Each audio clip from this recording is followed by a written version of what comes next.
get us started. And off we go from Lincoln Financial Field. On the return, it's Kenyon Barner. And he's got some space here. The 40. He's at the 30. 10. Touchdown, Philadelphia. Kenyon Barner with officially a 103-yard return. And the Eagles have taken the early lead. That was a special return, and it happened because he's a special returner. He has to have that approval from his special teams coach's head coach to bring it out of the end zone. But let's be honest, a lot of times when they bring it out of the end zone like he did there, they don't have approval. I mean, I think a lot of times they do, but correct me if I'm wrong. Sometimes it's just a guy getting a feel, right? You're exactly right. What's the old adage? Sometimes you just have to know when to break the rules, and if you do, you're taking on some responsibility, but he was happy to do so there. Derek Carr charging onto the field along with the rest of the Oakland crew. And for Derek Carr, and really Oakland, not the season that folks were expecting, but for Derek, passing yards, completion percentage, touchdowns, all down. Interceptions were up in 2017. And I think he would own all of that. You know, he'd be the first to say, this is all on me. But I think if we look at the bigger picture, offensive line, while highly decorated, I don't think they played up to their standard this past season. How about out wide? Michael Crabtree, Amari Cooper, their numbers weren't what you would expect either. And Marshawn Lynch was their biggest runner at 891 yards, averaged a little bit over 4 yards a carry, but really didn't get going until later in the season. So when you add it all together, Derek Carr had his struggles, but I think the entire offense of the Raiders had their struggles as well. And this O-line, it is the lifeblood of the offense. They established the tone. Mean, nasty, physical. They can't wait to get after people. That allows the rest of the offense to feel confident. Carr will try it again on second down. Looking for Cooper, and it's intercepted. It's the linebacker, Michael Kendricks. And he takes this one back into the end zone. And the Eagles defense gets a pick-6 TD. And this defense looking like they have come to play the pick-6, and just like that, it's 13-0 early on. Well, go back with me to our training camp visits. What do we hear during these drills? Pass. Ball's in the air. And then my favorite. Oski. That's the interception. That means everybody finds someone to block them legally, stay on your feet, and they get it done. Touchdown.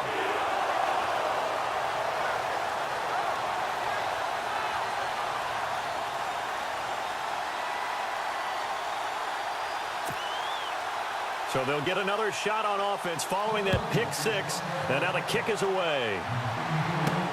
This fielded at the 2. Oh, he shifts past him.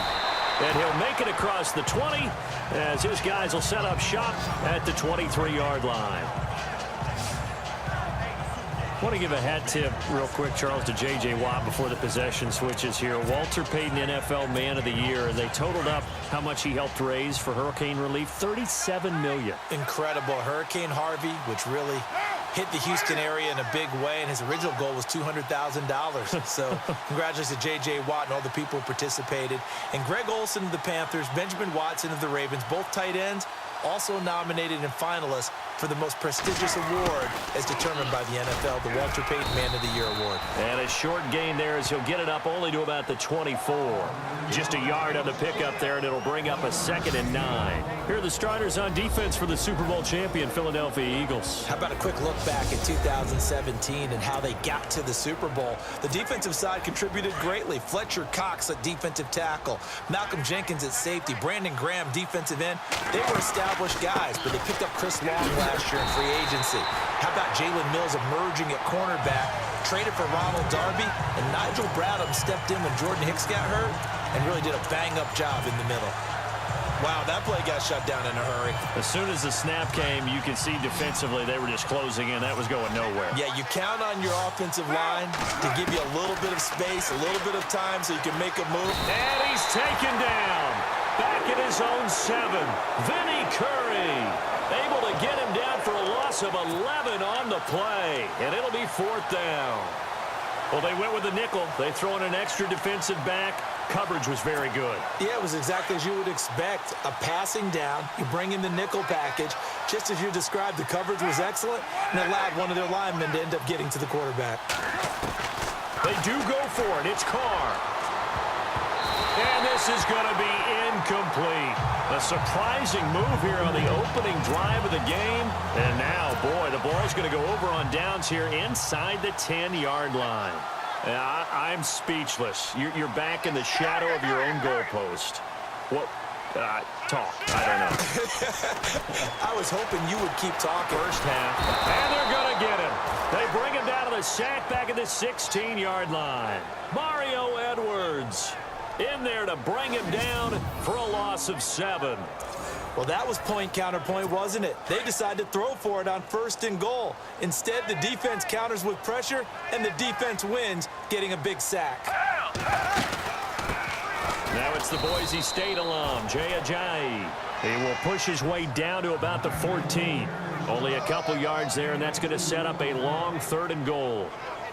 Well, if the coaching staff's doing a good job upstairs, they'll file away what they just saw from the defense right there. They sold out to stop that running play. I'd say keep that in mind. They want to try that again, go play action, hit them over the top. Now on 3rd and long, they'll look to throw. And it's caught.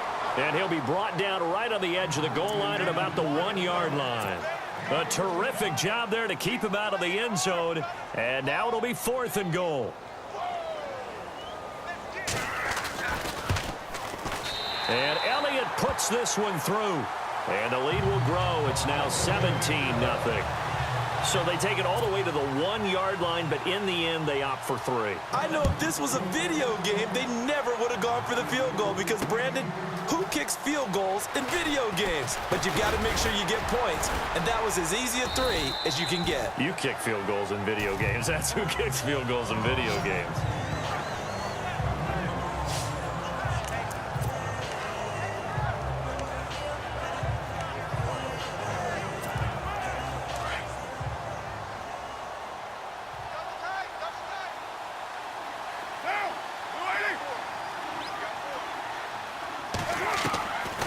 Now on 1st down. Over the middle, it's Jared Cook. And this one will go to the 28-yard line. That throw good for 4. It's 2nd down. Ready to go now in the 2nd quarter. Brandon Gaudin, Charles Davis. It's the Raiders in possession of the football. They've got it 2nd and 6 to start things out.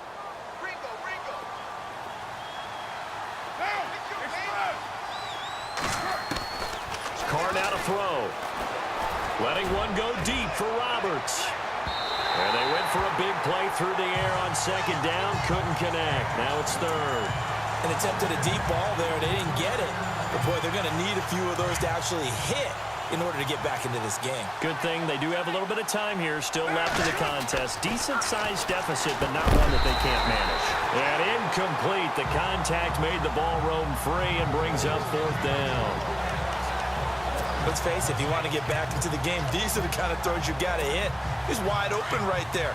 Got to be able to get it to him, don't you think? And those are the throws that haven't been available to them every time he's dropped a pass. Yeah, that's a big miss. They'll run with Lynch.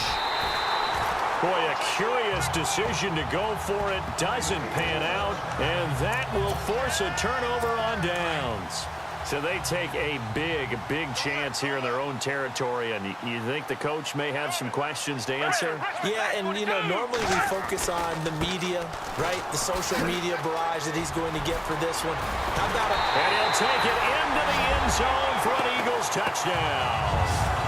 Jay Ajayi, 28 yards, and the Eagles add on to their lead.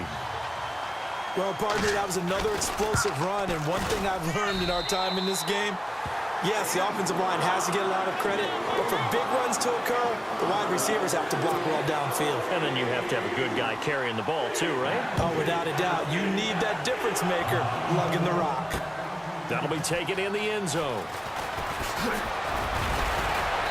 And the decision to bring it out is going to cost him about 7 yards all told as he's taken down back shy of the 20. Amari Cooper and the rest of the offense heading back out there now.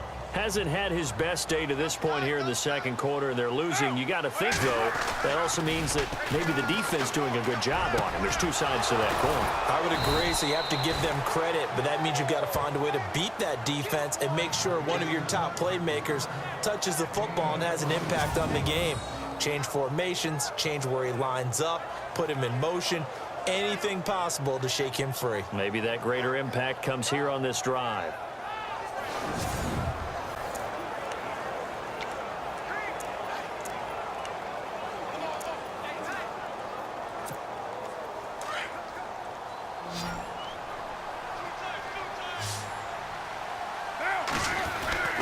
On 1st and 10, here's Carr. He gets this one to Michael Crabtree. And he'll get it out a couple yards shy of midfield at the 48. Give him 9 there on the first down completion.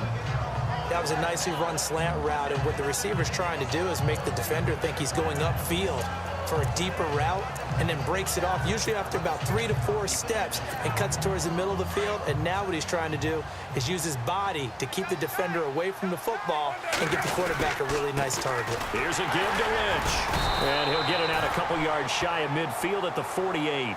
Only a gain of a yard, but that's all they needed, as that's going to move the chains. I know what you're thinking out there. I know a lot of you are thinking, take a shot downfield. It's a great spot for it. I'd say maybe later in the game, definitely in the second half. But right now, I think they were just trying to get some momentum built. Get a first down, pick it up, and keep moving. They don't need to run another play here before the 2-minute warning. Let's see if they do it anyway. Handoff comes to Lynch. And he'll lose yardage here. Back at the 47. That's going to go as a loss of a yard, and it'll be second down. 2 minutes to go here in the first half. We'll come back to Philadelphia after this.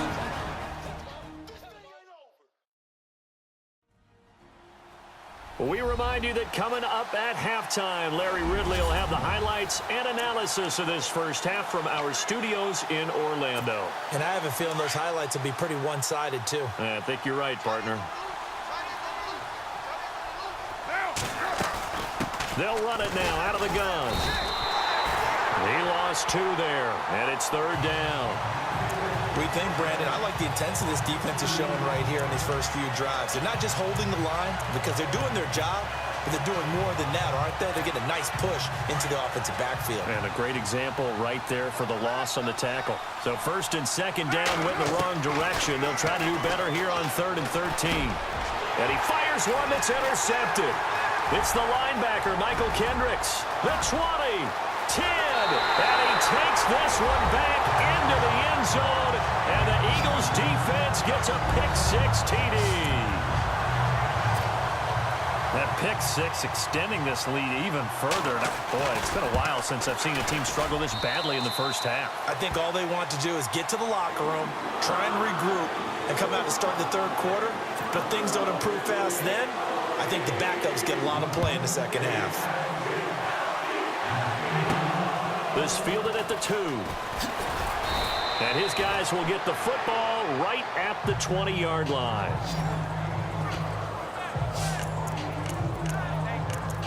Derek Carr getting ready to go again on offense. In second quarter, they're down big already. He's struggling as well. They've got to find something here. He's got to find something on this drive. And sometimes you take on all that extra pressure on yourself, and maybe you have to disperse it a little bit. Lean on some other people, lean on your teammates, find someone who can take the pressure off and get the ball in their hands for a while. Or this, if he doesn't, this is getting out of hand, or it could get worse. The one thing that I've liked defensively is that they've shown him a lot of different looks here in the first half. They've come after him, they've sat back. I think that's what you need to do to keep an offense guessing. And they certainly have kept them on their toes. That's why they haven't had much success on the scoreboard. And incomplete there. A nice hit. Jars the ball free and brings up third down. Feels like they're getting caught in between here because they didn't completions on first and second down. Now you got to worry a little bit about the clock because you prefer not to give them another shot here in the first half. But if you don't pick up the first down, guess what? You're likely going to have to.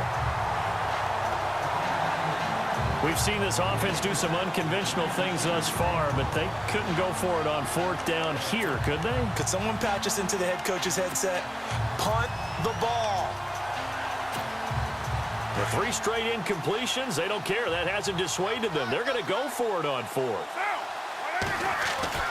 They'll try and throw for it here. And this is incomplete. A surprising move to go for it predictably, at least somewhat predictably. It doesn't pay off.